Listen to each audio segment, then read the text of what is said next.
Yo guys, Visionist Jin here back with more Minecraft content. Today's episode will be number 20, which will go into detail on the raids in Minecraft, providing everything you need to know about how to start one, which mobs can spawn during one, tips and tricks, resources, rare loot that can be obtained such as emeralds and enchanted elements, pillager outposts, and of course ominous potions, as well as sharing my own experiences and gameplay from my first time playing Minecraft Survival in over 10 years. So on that note, let's get right into it. So I guess first things first, raids are effectively a mini survival series which takes place at a village, of course, which you will need to successfully defend in order to become the hero of the village and get reduced trading value. Now, during this raid series, there are effectively going to be unique mobs that are pretty much only exclusive to raids, as well as just a bunch of others that are around the map that will appear in here as well. So to start, you do firstly need to find a pillager outpost, which are structures that spawn in most overworld biomes where villages can generate, such as plains, deserts, savannas, taiga biomes, snowy tundras, and all of the variants that come with it. Now, these outposts typically appear within a few hundred to up to 1,000 blocks from your spawn point and are rarer than finding a village. Now, our outposts consist of tall cobblestone towers with a pillager banner,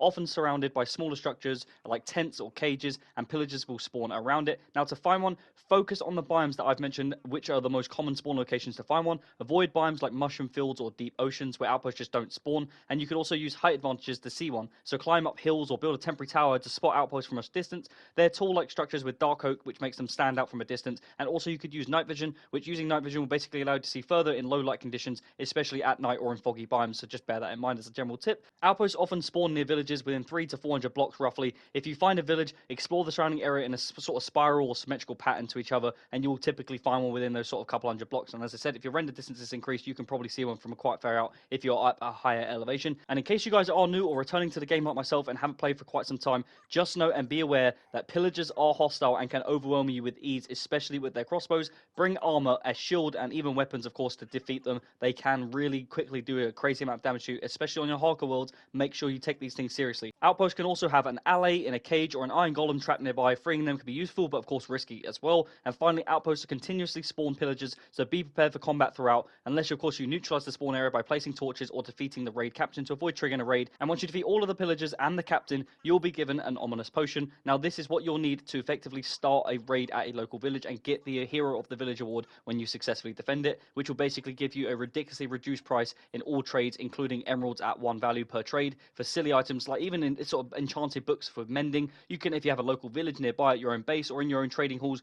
you can then get this as well, which will affect you for a temporary sort of amount of time, and you can get ridiculous amount of loot or resources from minimal loot. So just bear that in mind. So this is a really good idea, especially if you're early game or you're in hardcore and you're set up ready to sort of take on what these basically will provide. Now, like I said, once you have one, you have an ominous potion, head to your local nearby village where the outpost basically is nearby and consume the potion when you're in that village. And effectively what will happen is it will start a wave, a survival series where effectively mobs will spawn. And which type of mobs will spawn is the following. So the first one will be a pillager as usual. These are crossbow wielding illagers that form the backbone of raids, and they're pretty much throughout the entire attack. Now, they basically attack from a distance and are present in every single wave. They drop crossbows, arrows, and emeralds when they are slain, so make sure you collect those things if you're looking for them. As well as that, you also have vindicators. These are melee illagers armed with iron axes, which deal a ridiculous amount of high damage and appear in most waves, especially in the later ones. So just be careful of these. Stay at range, use height as your advantage, because these are not someone to mess with, especially like I said on hardcore. They also drop emeralds and occasionally an axe as well, but like I said, they are very dangerous. Do not mess with these.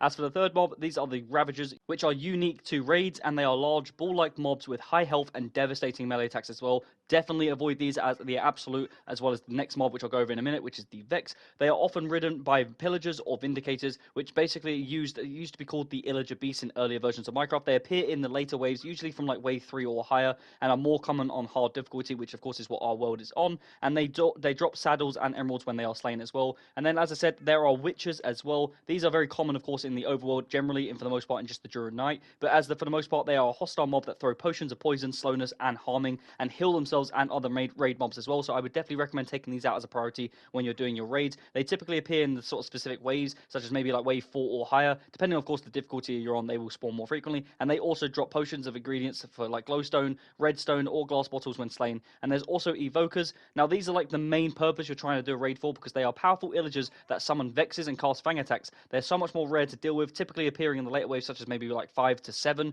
on normal or hard difficulty, but they drop totems of undying and emeralds, and the main reason you want to start a raid basically is to collect as many of these Totems of Undying, of course, as well as the Hero of the Village award and all the emeralds that you get as well. But the main purpose, especially if you're on hardcore, is to get as many of these Totems of Undying that you could possibly farm, because this will keep your world going forever. And then the final one is the Vexes. These are what I was saying earlier is one of the arguably most dangerous mob here in this raid. Now, they are small flying mobs which are summoned by evokers only. They pass through walls and they deal quick melee damage. They can quickly sneak up on you, and without you even notice it, you'll be down to 1 heart in no time. They only appear if an evoker is present, and they don't spawn independently, so just bear that in mind. So if you do see them, just bear in mind there's going to be an evoker as well nearby. Now, as for the wave composition, how it works with the difficulty, on easy difficulty, there are fewer waves during a raid, usually like 3 to 5, mostly pillagers, with some vindicators and occasionally a witch or a ravager. Evokers and vexes are rare on this difficulty, but they can spawn, so just bear that in mind. On normal difficulty, there's usually between 5 to 7. They include pillagers, vindicators, ravagers, and witches, with evokers appearing in the later waves, with a balanced mix of mobs. And then on hard difficulty, there is usually like 7 or 8 waves, with bad omen level 2+. Basically, you have a higher chance of ravagers, witches, evokers, and vexes spawn,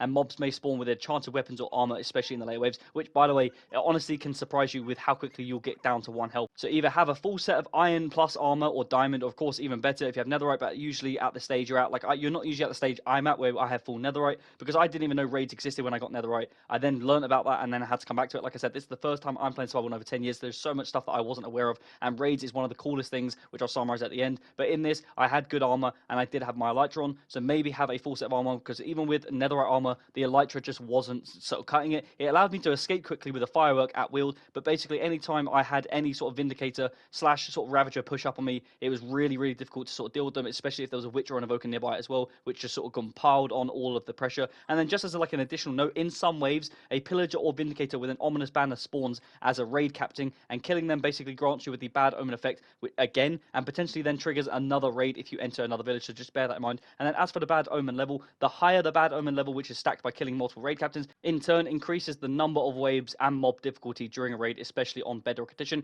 In summary, like I said, this is one of the coolest things in Minecraft Survival that I've ever been a part of and completed. I got carried away with how quickly you farm loot, how quickly you enjoy this, and how much fun you will actually get out of it, especially if you can survive, of course. There are so many things to gain from this, like Totems of Undying, a stupid amount of emeralds, good loot, good enchanted stuff, as well as things like saddles, and just for the most part, an experience. Like I said, the ultimate goal, if you guys weren't aware of this series, as I said, this is episode 20. There's so many episodes I've done so far, and to this point, the ultimate goal that I share in every single episode is to complete Minecraft. That means doing everything, completing everything, and that involves raids, defeating all of the different types of mobs, defeating all the different types, or collecting all the different types of resources, such as Totems of Undying, which are so crucial, especially if you're doing things like ancient cities, or doing things that are going to more likely cause you more risk, and stuff like that. So just generally, Totems of Undying are crucial for Minecraft Survival, especially for playing on hardcore, which of course this world is not, it's on hard, but it still means that this is very difficult to complete a raid, and even on your own, you can do it and get by if you have a right strategy, but if you're just running around, make sure you're aware of the Vexes in the later rounds, and definitely the Vindicators and Ravagers, who will quickly bring you down to 1 heart if you do not see them coming, or you just sort of get hit by them once or twice when you're not anticipating it, or whatever it may be. So just bear that in mind, general tips, but hopefully you guys have enjoyed the video. As always, this is the end of the guide in terms of raids, how to start one, where to find an outpost or anything like that, all of the mobs that you can find, all of the loot and resources you should be aware of. So just make sure that if you're going to do a raid, prepare yourself with the right amount of armor. Maybe don't use your elytra because it is risky. It's, like I said, even with full netherite with enchantments, it was still difficult to say the least. But as always, if you've enjoyed the video, do not forget to like and subscribe, and comment down below if you have any tips or tricks that you might have for any returning players like myself to the game, or any new players perhaps that might be watching this video for the first time. I'm Visionist Gen. I hope you enjoyed the video, and I'll see you in the next one.